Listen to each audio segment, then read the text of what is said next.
All right, are we live? We're not live. We're live. All right. Hello and welcome. Laurel Libby coming to you live from Auburn. Thank you guys for joining us tonight. I'm here with Representative Randy Greenwood, who you get a little bit more of an introduction to in a few minutes. I am, of course, representing House District 90 here in Auburn and all of Minot. And we are here tonight to discuss questions number 1 and 2 on the ballot this November. First of all, though, I just want to remind you guys, this is a Facebook Live, so please interact. Let us know that you're here. Say hi. If you have friends and family that you think should participate in the conversation, Absolutely. hear what we're going to be talking about on questions 1 and 2, please like and share this live so we can make sure that they all get on here and get educated about what is going to be on the ballot in November. Let us know where you're watching us from. And just of note, we're going to be hitting on question number 3. I've been getting lots of questions about that one. Question number 3, Pine Tree Power, on Monday at 7 p.m. We'll be live with that. So with that all said, announcements out of the way, let me introduce my friend and fellow state representative, Randy Greenwood, who is from Wales and has served in the legislature. Now this is your third term? Third term. Third term. And what committee do you serve on, Randy? So I serve on state and local government committee. That's the committee of choice. I've got 20 plus years of experience as a town selectman. I was a county commissioner for 8 years. Yeah. It was a natural realm for me. And when I first got elected, it's the committee I wanted. And during my first term, it was during Governor LePage's time, and I became the lead on the committee because Wow. they just saw that I was a go-getter. You were a go-getter. And actually, I would just like to note that I do represent Minot, and Representative Greenwood has come to run their town meetings for the last couple of years at least. And I'm scheduled for this year as well. Awesome. This next March. Next March. Well, good. He does a fantastic job. So, well, thanks for coming on tonight, Randy. I wanted to have you on in particular because your committee actually handled question number 1. Correct. So, can you tell us a little bit about that? So, just so folks know the process, right? So, these referendum questions, they first went to the legislature. They went through committee and to the floor of the House for a vote, and now are before us on the referendum. So, talk a little bit about this coming before you in committee. All right.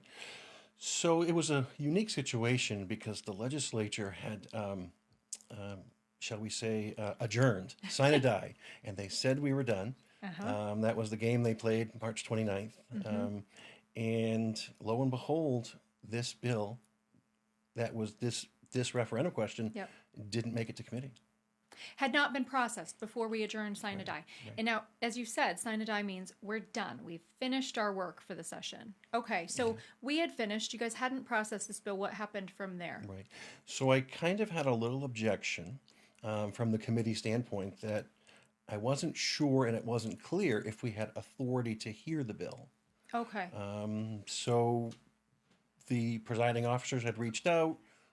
There was some question whether or not we could hear Yep. it or not. We decided to have a public hearing. Okay. The public hearing was well attended, proponents, opponents. Sure. But then I took the position that we didn't have the ability to change it Okay. because it can become enacted. It can be have a competing measure. Yeah, so just so folks know what that means, if the committee had decided to amend the bill, that would have meant that there would be 2 varying questions on the same topic on the ballot. And that no one wanted creates a that. nightmare. Right. So my position was that we don't touch it. We leave it, and we'll send it to the voters. So that was the position that the committee took, and we made no alterations to it. It was a citizen directive, Yep. and that's where it's going. Okay, well, so why don't you go ahead and read question 1 for us, Randy, so we can hear what this question is all about. Sure. Do you want to bar some quasi-governmental entities and all consumer-owned electric utilities from taking more than $1 billion in debt unless they get statewide voter approval? Okay, so what does that mean in common language, right? So this question And I will tell you guys, question number 1 and question number 2, they are inextricably tied to question number 3, Pine Tree Power. And the way this one is tied is that this question really is a response of CMP and Versant to the efforts to take over a privately owned company, and say that if the state is going to take on new debt of more than $1 billion, I mean, that's a huge sum, right? So if the state is going to take on more than $1 billion in debt, it has to get voter approval. And that just makes sense. It does make sense, doesn't it, Randy? It does. I mean, if we're talking about, transparency for Maine people and $1 billion, that's 1/10 of our enormous state budget. It only makes sense that Maine people should get to weigh in on such an enormous sum. And, as this relates to question 3, we're not actually talking about just $1 billion. We're talking about anywhere from, the low estimates of $7 billion to 13 and a half more on billion. the higher side of the 13.5 billion. That's billion with a B. Exactly. It's hard to even fathom that amount of money. Yeah. So this is the long and short on question 1. Even if this were not related to Pine Tree Power and the question of if Maine people should be able to weigh in related to that, even if it were just asking, randomly, should Maine people get to weigh in when the state government wants to take on new debt of greater than $1 billion, I'd be all for it. But I'm especially all for it because it truly is related to question 3. So I will be voting yes on question 1. How about you? I, too, will be voting yes, because anytime the voters are going to be put on the hook for something, they should be given a huge opportunity to reject that. Yeah, for sure. So we'd love to hear your thoughts in the comments. If you have an opinion on question 1, if you have any questions about it, please throw your questions in the comments and let us know your thoughts as well. I'll be popping in to see those. So I'm going to check in right now and see what folks have been saying in the comments, and then we'll get back to question number 2. All right. So checking in with the questions. Hey, Rusty. And let's see who else. Any questions? What does statewide voter approval mean in law or historical context? Yeah, good question, Alan. So that means it would be if the state is proposing to take on debt of $1 billion or greater, that means it would be put on the ballot. Just as this question is on the ballot, and that there would actually be a breakdown of the interest, the principal. It would require the treasurer to put out a fiscal report as to how it's going to be paid back. Yeah, exactly. Just kind of like how we see bonds on the ballot. Exactly. This would be on the ballot just like that. And it would be on the statewide ballot. So for, the next statewide election. So should question 3 pass, then there would be a later question on a statewide ballot asking, do Maine voters support spending X amount of money to support this government takeover of a private business? Right. By eminent domain, almost. Right. Well, we'll get to that next week. Yeah.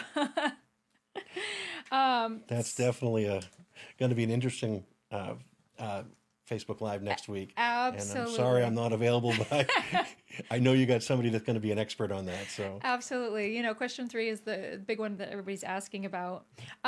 Thank you for the question, Alan. I appreciate you popping that in the comments. Anybody else has questions along the way, please do go ahead and comment. But we'll move on to question 2.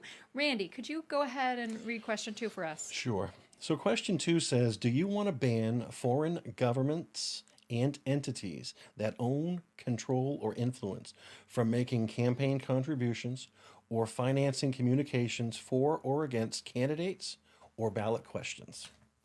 Well, golly, Randy, I gotta say, on the face of that, I mean, that sounds pretty good, right? Like, what's wrong with that? That makes sense to me. I mean, it sounds on the surface as who wouldn't want to support that? Who wouldn't want that? I mean, it kind of sounds like foreign governments are just pouring money in to our elections, and we should stop that, right? Is that what this question is asking? Yeah, but we should dive a little deeper into the details of the question. Yeah. Which, I think the details are kind of where this one matters.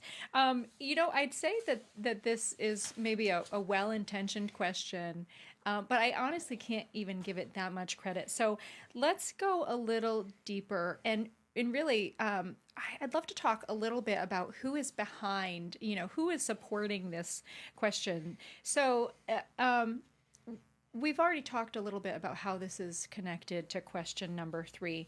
What are the supporters saying about this bill? well, the supporters are saying that, this is basically a stop gap to try to take out CMP and Versant out of the equation. Yeah, I mean that's how they're using it, right? So I have a couple of testimonies here from several of our senators, both a Republican and a Democrat. So bipartisan support for this measure. So let me read one. This is a piece of testimony from Senator Grahowski. Maine law contains a shocking loophole that allows foreign governments to directly influence Maine policy via expenditures on referendum questions. I mean, that does sound kind of shocking, right? And then we move on and read a piece of the testimony from Senator Rick Bennett. The premise of LD 1610 is simple. Let's hold on to that word simple here for a minute. It says that as foreign interests cannot contribute money to the elections of lawmakers, they ought not be able to contribute money to the elections to make laws. Okay, that sounds very straightforward, but I think we should note that this question really is not that straightforward at all. And it's interesting who we are actually, you and I are aligned with, because I think it's probably becoming clear you and I will be voting no. I'm a definite no on this question. No on this question. Yes. And who else is in opposition to question 2 along with us? Well, somebody I don't align with very often, but actually Governor Mills Yeah. is in opposition to this. So this came through the legislative process, and yes, and Governor Mills vetoed, when it came through as a bill, vetoed this bill. And it is a strange thing to be in agreement with Governor Mills. I'm not often or always in agreement with Governor Mills, but in this case, I have to agree with most of her veto letter. There's a portion I don't agree with, but we'll go into that later. So I actually would just point out a few pieces from her. I have her actual letter here with me, and she does point out a few good points. One is that while this question would prohibit expenditures from a business that is even partially owned by a foreign entity, it doesn't prohibit a foreign national, that is an individual, from making expenditures in a ballot initiative campaign. So kind of a double standard there, don't you think? That is most definitely a double standard. So, no business, but an individual can. And then it also dives into the fact that, a foreign influenced entity requires you to know, if a business that's partially owned, just a little bit, by a foreign entity makes a contribution, how are you to know? Do you know all the subsidiaries of every business in Maine? It's really quite complex, and a business could be foreign owned and you wouldn't know. It is. I mean, I'll just give you an example. I've been a longtime customer at Cumberland Farms. Okay. Cumberland Farms, everybody thinks it's local. It's Massachusetts. Stop it. Is it not Maine owned? It's not. Oh my goodness. Okay, so there's an example right there. Cumberland Farms. You would assume that is an entirely Maine owned business. It's not. And it's not. Okay, so it's partially It's or actually maybe even owned more by a by investors in a foreign country. Okay. And so this would affect Cumberland Farms and similar businesses. Yeah. She also goes on to say, and this is a piece we'll revisit in a few minutes, Randy, but that this question, should it pass, would say that lawmakers, you and I, are due certain information from certain messengers, but not the people of Maine. And so that's an interesting, we'll come back to that. But it is interesting to be in this position of, being in the same stance with Governor Mills on this, and Which doesn't happen very it often. doesn't happen very often. And we'll hear that there are a number of other folks who stand with us in this position. But what does this question supposedly do? It supposedly gets money out of politics, right? Yeah, and that every time the government gets involved, it usually doesn't end well. Give you an Yeah. example. You and I can agree to disagree on Maine clean elections. Yeah. It was well intended. It's going to take money Sure. out of politics, but if you look at what it's done, it's actually increased the money that's flowing in to political campaigns. It and the cost of campaigns is double, triple, quadrupled. So it didn't do what it's intended to do. So the it's purportedly going to get money out of politics, but you know what it really does, Randy? What it really does, It gets the people it does. out of the politics. Yeah, so this question number 2 would actually move Maine people out of politics. And so let's address that a little bit because I actually find this really insulting. Insulting of Maine people. This question number 2 actually it assumes that Maine people do not have the intelligence to take in information and then decide what is best for Maine. It assumes that you're not capable of processing that. And so let's talk about that a little bit. If this passes, this question number 2 would say that businesses with as little as 5% foreign influence, that's a lot of businesses in Maine, cannot make campaign contributions to for or against candidates or regarding ballot questions. But those same companies can hire a lobbyist to go to Augusta and try to influence lawmakers. So the people of Maine can't be told the truth, whether it be sorry, not the truth. They're not given the opportunity to hear that information Right. that lawmakers are going to hear. Right. So, it's a question of being able to hear both sides of the issue, right? So this would say that, a business that is foreign owned can influence your lawmakers, but it can't influence the people of Maine because the people of Maine can't be trusted with that type of information. Only your lawmakers can. And so these businesses can have a voice directly in the state house, but not directly to the people of Maine. And I find that really pretty condescending and a little paternalistic. I actually think that Versant says it very well in their testimony when this came through as a bill. The question Versant asks is, why is it okay for Versant Power to have a voice under the dome, the actual people's house, but not amongst the people themselves? Versant can talk to the lawmakers, but not the people. And that is a piece that I don't think is very widely understood about this ballot initiative. It just removes select money out. It's taking the people out of the process completely. Yeah, and it's putting the thumb on the scale, allowing some to have an advantage that others would not have, as far as being able to have a voice. Interestingly, we had some testimony from the Maine Forest Products Council. And what are we called here in our state? We are the pine tree state. Right. We are known for our forests. We're known for our forest products. We are. And that entire industry is saying this is a bad deal for Maine. The main businesses that testified on this bill, they don't want this because they understand it just cuts a broad swath across Maine businesses and it erases their voice. Yeah, even the chamber. Yeah, absolutely. The chamber. I know they had some pretty impressive testimony on this. They did.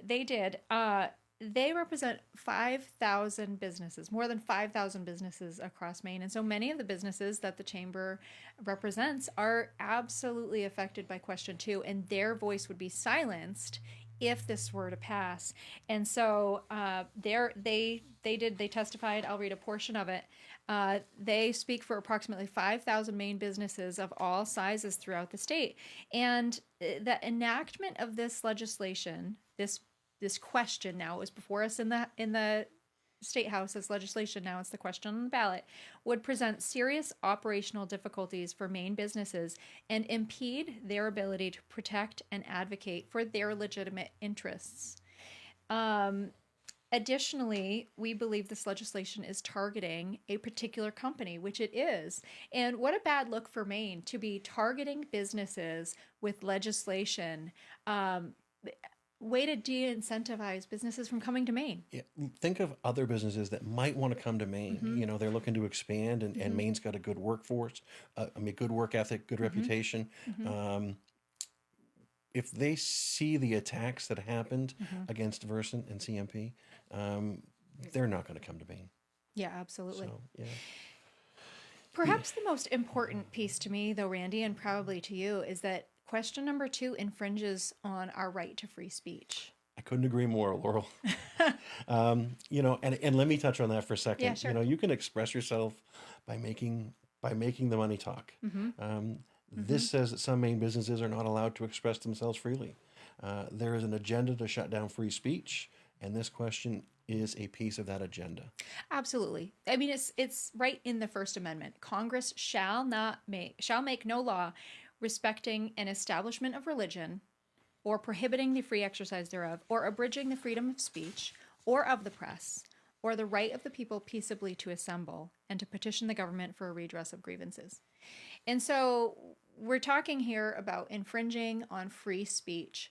And when you look at the First Amendment and you see all those different components in there regarding our rights, you know, if you take away one piece of that, you're affecting the whole. Yeah. Just imagine if the right to free speech is there, but we don't have the ability to peaceably assemble. That really diminishes your ability to make your speech heard, right? And by infringing just one piece of that, and we haven't talked about yet, we'll get to it in a few minutes, but that piece of the press, right? A free press, which is absolutely critical to a free people, to a free society. We're going to check in with your questions and comments in just a few minutes. So if you have any questions about question number 2, please post it in the comments. Again, let us know where you're watching from, and let us know your thoughts. If you don't think the same as we obviously do on question 2, we would love to know your thoughts in the comments. So please go ahead and share, and we will check in just a few minutes. So let's talk about that media piece for a minute, Randy, because I think that's really pretty important. It's in the details here. So this would require that the media organizations screen their advertisers and their advertisements before they run them. What's that mean? And then even take them down, right? Yeah. If they discover that someone who's purchased advertising is foreign owned, that 5% bar, which is really, really, really low. But really, when they take it down, what's that doing? Censorship. You got it. Censorship. So this is another way to shut down free speech, but go beyond that and be censoring the press. That is not a free press. That is not free speech. And interesting, you know, again, I don't agree with the press associations on everything, but the Maine Press Association and the Maine Association of Broadcasters spoke out vigorously against this. They actually wrote letters to Governor Mills regarding asking her to veto this. And of course, she did veto it. And her veto letter includes those letters from the press organizations. They called it an onerous censorship mandate. Those are pretty strong words. That's pretty heavy. Pretty. But do you know this also goes one step further? Yeah, it really does. But tell us how. It actually creates a Class C crime. On one hand, our judicial system is completely overwhelmed, but let's create a new crime, punishable by up to 5 years in prison. If you violate this. It's interesting. So we've got the push to decriminalize, right? Push to decriminalize, but at the same time, this would create a new crime. So, infringe on free speech, a complete infringement on free speech, free press, and create a new crime so that you can be punished by up to 5 years in prison if you use your constitutional right to free speech. So it's interesting to see the press be so strong on this. And I'll read a little bit of their testimony about that. Great, yeah. It's one thing to burden direct political participants with campaign spending restrictions, and that's a conversation for another day. But quite another to impose burdensome, vague, and costly compliance requirements that threaten neutral third-party news outlets with penalties and injunctions for publishing political speech. The latter is plainly unconstitutional. I couldn't agree more. And they go on to say that this legislation, this question, constitutes a prior restraint on speech because it purports to tell news outlets what they can and cannot publish. If that's not censorship, Randy, I don't know what is. And they go on to say, we are unaware of any legal precedent upholding this kind of prior restraint on publication of political speech by independent news outlets. We may have some conversation at a later time about news outlets and whether they're biased or unbiased, etc. But a foundation, a cornerstone of a free society is a free press. Correct. Correct. And, I was glad they put in their testimony. I couldn't agree more. It is truly, truly going to be an onerous thing that they have to do. It's truly censorship. It is censorship. And so we've got the press has to micromanage, essentially, and figure out, I don't even know how you budget for that. You've budgeted for the people who are producing the news, and suddenly you've got to add however many staff people to research who's buying any kind of advertising that's at all political. It's a pretty onerous mandate and plainly, clearly unconstitutional. And on top of that, the addition of criminal penalties, it just is kind of wild to me that this question is worded this way, and that there are all these hidden pieces to it that Maine people really have no idea are in this question. And there's another detail in there. It's a directive to Congress. It is. It's got a directive to Congress. And this is a really interesting piece. So this directive is asking for our representatives to Congress to take direct action and submit, calling for essentially an amendment to the U.S. Constitution. So calling for an amendment to the U.S. Constitution to add something that's unconstitutional, right? And an infringement on the rights of free speech. So it's quite the question here, asking Congress to take action and to do something unconstitutional in an amendment on the Constitution itself. And so what are they asking? They're asking them to support an amendment that would regulate the raising and spending of money in elections. So calling for an amendment on the Constitution regarding the power of citizens, Maine citizens, U.S. citizens, right, through their government to regulate the raising and spending of money in elections. Long and short, as you said earlier on, money talks. And you have the ability to make your money talk by supporting candidates, by spending money on, in support of or in opposition to candidates, to ballot questions, and to have that right taken away or regulated, gotta love that word, regulated by the government, is an infringement on that right to free speech. And sometimes I think it's hard for people to wrap their heads around the fact that, how you spend your money is an exercise of free speech. But it really is. And this question is a direct infringement on that in so many ways. Yeah. Have we had any Facebook questions on this? That's a great question, Randy. Time. Let me check on that. Go ahead and put your questions in, guys. I am going to scroll through and look at the questions right now. All right.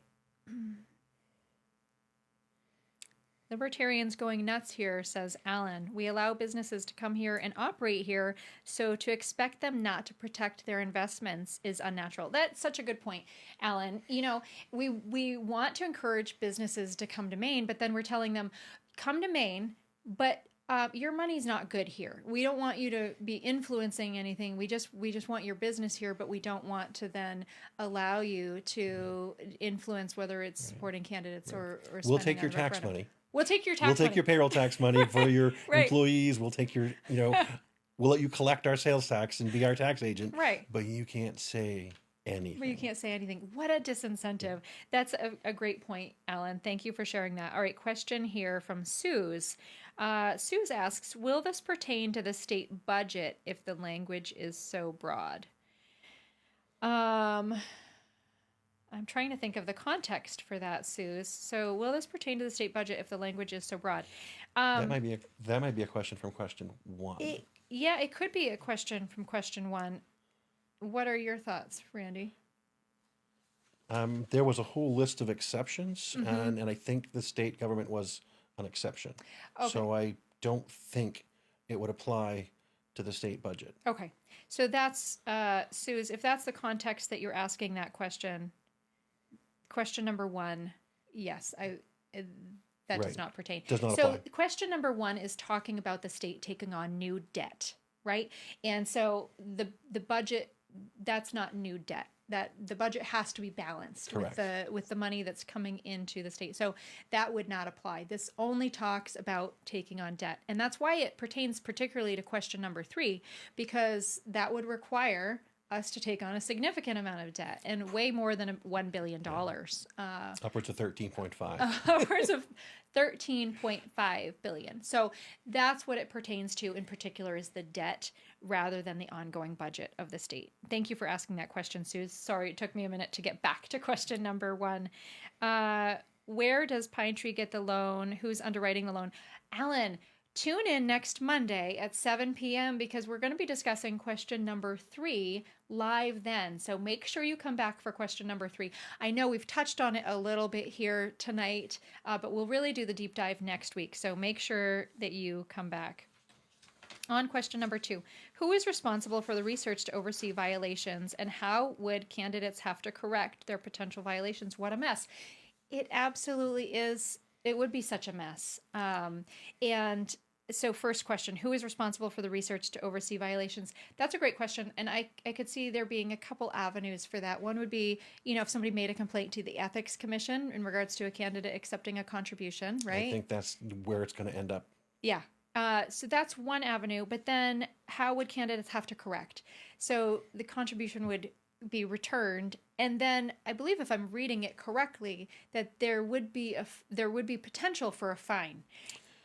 Right. I think the fine was double. Double the amount, up to $5,000. No, 5,000 or double, whichever is greater. That's how I read that. I think we'll have to double check that in the bill itself. Let me pull that out real quick and see in the summary. We've got that question answered here. So it provides Ethics Commission to assess a penalty of not more than $5,000 or double the amount of the contribution. Okay, so a maximum of $5,000 is the fine, or double the amount of the contribution. But don't forget, this is also now a new Class C crime. So it could be... It's going to clog up our judicial system. Right, I know. Our judicial system's not busy enough. No. I mean, we need to add more to the pile. Create a new crime. Thank you for the question, Suze. It would be a mess to correct that. Absolutely. All right. Who else has any questions? If you have a question, please add them to the chat. The long and short, Randy, for me, is that free speech is absolute. That's what our country was founded on. Absolutely. The First Amendment is very clear that our government should not be abridging and infringing on our right to free speech. And that is our right to free speech as citizens, as business owners, and the press. If we don't have a free press, look at the countries around the world that do not have a free press. There's no liberty there. None whatsoever. If the press are not able to choose themselves what they report, what they put out there. Now, again, we may not always agree. We might think, some sources are more or less biased than others, on the right and on the left. This is both sides, but they still should have the right to choose what they're putting out there for information. Right. And to abridge that is unacceptable, and that's what this question does. But more than that, what bothers me on top of that is the fact that this question is really deceiving Maine people. The question itself doesn't hit on all of the different pieces that make it really objectionable, and to me, and I hope to Maine voters. And I think a lot of Maine people are going to be voting just on face value, right? Oh, of course I want to get foreign governments out of our elections, when really it's such a more complex question than that. Right. You really need to do a deep dive. You need to listen to this again. The Secretary of State puts out that voter guide. It's in the details. This is definitely, I'm an absolute no on this question. Bottom line, it's an infringement on our constitutional rights and our free speech. So that's what we've got for you guys. I don't see any other questions in the comments. If there are further questions, go ahead and put those in the comments, and I'll be happy to answer those after the fact. But I'm not even going to pretend to not have an opinion on this one. Question 1, question 2, I've got strong opinions on them, and I'll share them with you, and you do what you will with your vote. It's your vote. And question number 1 is pretty straightforward. What you see is what you get. Question number 2 is far less so. And so think about, as you're going into the ballot box, think about our right to free speech. Think about our need for a free press. Think about if you want Congress making an amendment that is unconstitutional to the Constitution that is unconstitutional, and that would micromanage how we address campaign contributions in our states. Think about the agenda behind this question, and that agenda is linked to question 3 that we'll talk about next week, and a government takeover of a private business. Think about all these different components that are going into this, and think about the folks who have put this question forward, who think that Maine people lack the intelligence to hear information, process it, and then make decisions for our state.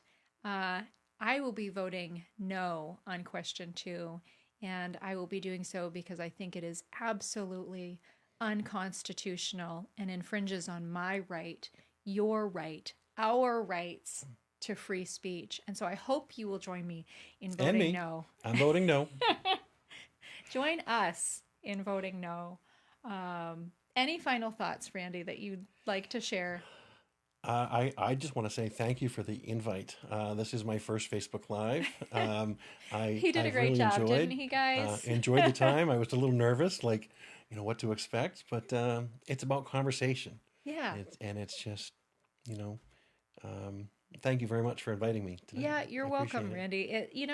We've got to get this information out there to Maine people throughout whichever avenues that we can. And so thank you so much for joining me. Thank you for joining me tonight. Please go ahead and share this video with your friends and family, and then get to the polls and vote this November. Vote now. Polls are open. Yep. You can vote anytime now, right? You can go to your town office, vote in person. You can request a ballot. You can pick up your ballot, take it home. Watch this live again? Yeah. But definitely vote. And you can vote in person up to and including the Friday before Election Day, early, and then Election Day. Yeah. Polls are open 8 to 8 in most places. Yep. My town, we're an overachiever. We do 7 a.m. Oh, look at you guys. All right. So if you're in Wales, then you can vote at 7 a.m. That's right. But that is absolutely right. Around the state, most polls are open 8 to 8. And it is so critical. There's these 8 referendum questions, and then, of course, the local questions that everyone has in their area. So please get out to the polls. Let me know in the comments if you've already voted. And it's okay to vote early. Yeah. Don't feel, I got a lot of people that, friends that are like, oh, I don't dare vote early. I don't trust the absentee ballot process. Vote early. Vote early. Okay. You can vote in person. It's Yeah. safe. Go to your town office, do it in person, because you never know what's going to happen on election day. Your car could break down coming home. Absolutely. Secure your vote today. Not today because it's after 8 o'clock and town offices are going to be closed after 7. Secure your vote tomorrow. Request your absentee ballot, etc. Thank you so much for coming on tonight, Randy. It's been a pleasure to be here with you. Thank you, folks, for tuning in, and we will see you next Monday at 7 p.m. for question number 3. All right. Thank you very much.